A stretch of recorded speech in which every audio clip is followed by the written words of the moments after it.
Bienvenue sur votre chaîne École du Futur, c'est M. Diallo, professeur de SVT. Aujourd'hui, j'ai le plaisir de corriger avec vous un exercice qui porte sur les phénomènes électriques. C'est la leçon numéro 4 du programme de la classe de terminale S. Alors, l'exercice est le suivant. On vous dit, les messages nerveux qui cheminent le long des fibres nerveuses sont constitués par des signaux bioélectriques tous identiques appelés potentiels d'action, dont le tracé est indiqué par le document ci-dessous. Voici le tracé. Première question, nomme les phases A, B et C du potentiel d'action. Deuxième question, explique schéma à l'appui l'origine ionique des phases A, B et C. Troisième question, cite les paramètres de la variation de la vitesse de propagation d'un potentiel d'action le long d'une fibre nerveuse. Et enfin, quatrième et dernière question, expose schéma à l'appui le mécanisme de la propagation d'un potentiel d'action le long d'une fibre nerveuse minimisée. Alors, chers élèves, sans plus tarder, commençons la réponse aux questions par la question numéro 1. Alors, chers élèves, ici, il faut retenir que là, vous avez un potentiel d'action. Ici, à ce niveau-là, il faut comprendre que quand vous avez un potentiel d'action, il faut toujours voir sur l'axe, il y a des valeurs qui sont indiquées au niveau de l'axe et qui sont des valeurs en réalité significatives, c'est-à-dire c'est des valeurs de référence. Ici, par exemple, la valeur moins 70 mV que vous voyez à ce niveau-là, elle représente le potentiel de repos. Ici, le potentiel de repos. Ensuite, ici, vous avez moins 50 mV. Dans certains documents, vous pouvez avoir moins 55 mV, mais le plus souvent, vous aurez moins 50 mV. Cette valeur, chers élèves, représente le seuil de dépolarisation en réalité des canaux. C'est bon? Donc, c'est à partir de ce moment-là que vous pouvez avoir un potentiel d'action. Sans plus tarder, retenez que cette phase A que vous voyez là est la dépolarisation. Cette phase B est la repolarisation. Et enfin, cette phase C qui part de là à là est appelée hyperpolarisation. Deuxième question, on vous dit, explique schéma à l'appui l'origine ionique des phases A, B et C. Alors, chers élèves, pour répondre à cette question-là, voici le schéma dont il est question. Il faut comprendre que le schéma que vous avez à ce niveau-là, il représente en réalité la perméabilité de la membrane plasmique vis-à-vis des ions Na+, et K+, au cours de la propagation de l'influx nerveux. Donc, il faut comprendre que les phases que nous avions citées tout à l'heure, à savoir la dépolarisation, la repolarisation, puis l'hyperpolarisation, sont en lien direct en réalité avec la perméabilité de la membrane plasmique vis-à-vis des ions Na+, et K+. Il faut comprendre que la fibre nerveuse est dans un milieu dans lequel, en réalité, le milieu extracellulaire est plus chargé en Na+, que le milieu intracellulaire. Et inversement, le milieu intracellulaire est plus riche en K+, que le milieu extracellulaire.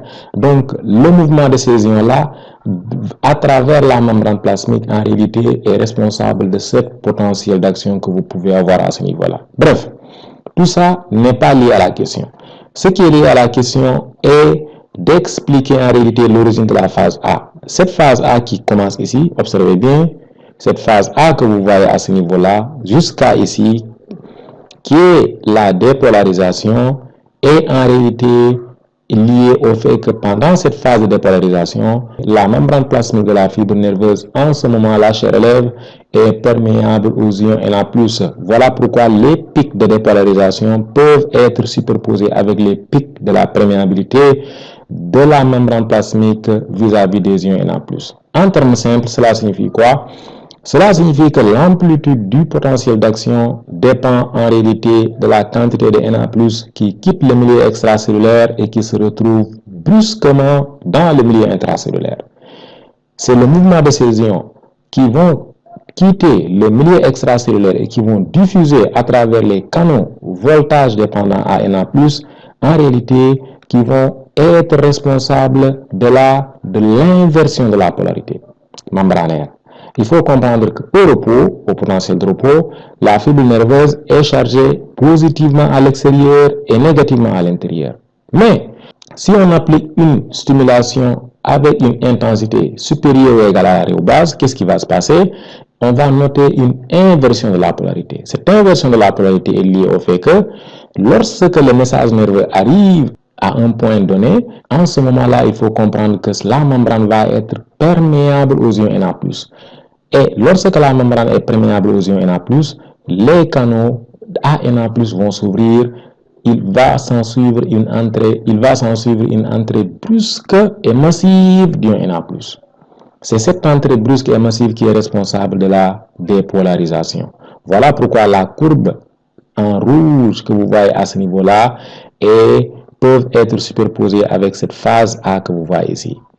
Plus la quantité de Na+, qui entre dans le milieu intracellulaire est importante, plus en réalité le potentiel d'action va gagner en amplitude. C'est bon? Là, c'était la dépolarisation. Maintenant, la repolarisation, il faut comprendre que quand les canaux Na+ se referment, les canaux AK+ vont s'ouvrir progressivement. Voilà pourquoi ici, c'est une ouverture progressive. Si vous aviez projeté le temps d'ouverture des canaux Na+, et le temps d'ouverture des canaux K+, vous verrez qu'en réalité, chers élèves, de là à là, vous avez un temps relativement plus élevé que le temps qui part de là à là. C'est-à-dire, au moment où l'ouverture des canaux Na+ a commencé et au moment où le pic a été enregistré, ce temps que vous avez ici est faible par rapport au temps que vous avez de là à là. C'est bon? Donc, voilà pourquoi ici, on va parler d'une ouverture progressive des canaux AK+. Lorsque les canaux AK+ s'ouvrent progressivement, les canaux Na+ vont se refermer. C'est bon? Et maintenant, qu'est-ce qui va se passer? Les canaux AK+ vont s'ouvrir. S'en suivra en réalité une sortie des ions K+ vers le milieu extracellulaire. C'est cette sortie des ions K+ vers le milieu extracellulaire qui va en réalité repolariser la membrane plasmique. Parce que les ions K+ sont chargés positivement. Les ions Na+ sont chargés positivement également. Voilà pourquoi quand une grande quantité de Na+ avait quitté le milieu extracellulaire était devenu électronégatif. Donc, pour qu'il redevienne électropositif, il va falloir que des ions K+ quittent le milieu intracellulaire et se retrouvent dans le milieu extracellulaire. Donc, l'électronégativité qui avait été provoquée par le déplacement massif en réalité des ions Na+ vers le milieu intracellulaire va être en réalité corrigée par une sortie des ions K+. Voilà pourquoi on va parler de repolarisation. Donc, la repolarisation est liée à une perméabilité de la membrane plasmique vis-à-vis des ions K+. Lorsque cette membrane est perméable aux ions K+, les ions K+ vont quitter le milieu intracellulaire et se retrouver dans le milieu extracellulaire, ce qui va en réalité repolariser la membrane plasmique. Puis, chers élèves, la phase C que vous voyez à ce niveau-là, qui commence ici et qui se termine à ce niveau-là, est liée en réalité à une sortie excessive des ions K+ vers le milieu extracellulaire. En effet, si vous mesurez le temps d'ouverture des canaux à Na+, et le temps d'ouverture des canaux à K+, vous conclurez aisément que le temps d'ouverture des canaux K+ est plus important que le temps d'ouverture des canaux Na+. Donc, cette ouverture tardive des canaux K+ vont provoquer une sortie excessive d'ions K+ vers le milieu extracellulaire. Et cet excès de sortie des ions K+ va être à l'origine de la repolarisation. Donc, chers élèves, pour résumer, voici un autre schéma qui est beaucoup plus illustratif. En effet, vous avez les phases du potentiel d'action et vous avez en réalité la perméabilité de la membrane plasmique vis-à-vis des Na+ et des K+. Alors, qu'est-ce qu'on constate?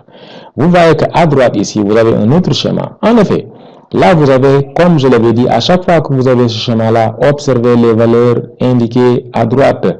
En effet, vous aurez ici les valeurs indicatives et des valeurs de référence. Donc, ici, vous avez moins 70 mV, qui est toujours en réalité l'ADDP du potentiel de repos. Donc, pendant le potentiel de repos, vous constatez que la membrane plasmique qui est là, elle est imperméable aux ions Na+. Imperméable aux ions Na+. Qu'est-ce qui se passe?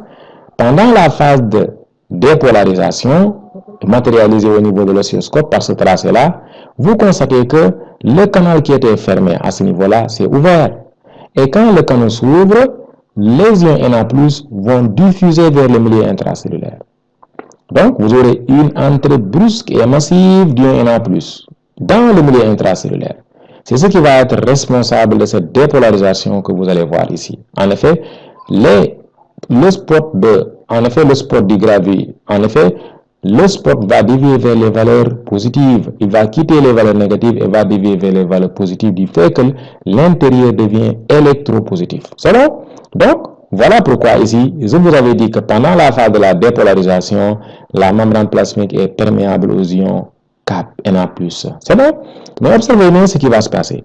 Ensuite, vous constatez que quand la dépolarisation a lieu, et une fois que la dépolarisation se termine, regardez bien, la membrane plasmique qui était imperméable aux ions Na+, va redevenir en réalité imperméable aux ions Na+.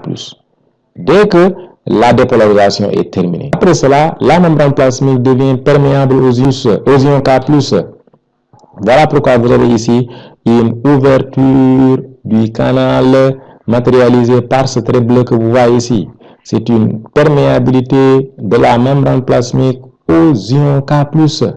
Qu'est-ce qui va se passer? Les ions K+ vont passer du milieu intracellulaire vers le milieu extracellulaire.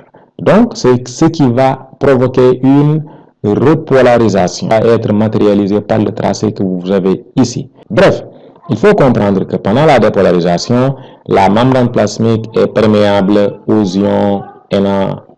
Pendant la repolarisation, la membrane plasmique est perméable aux ions K+.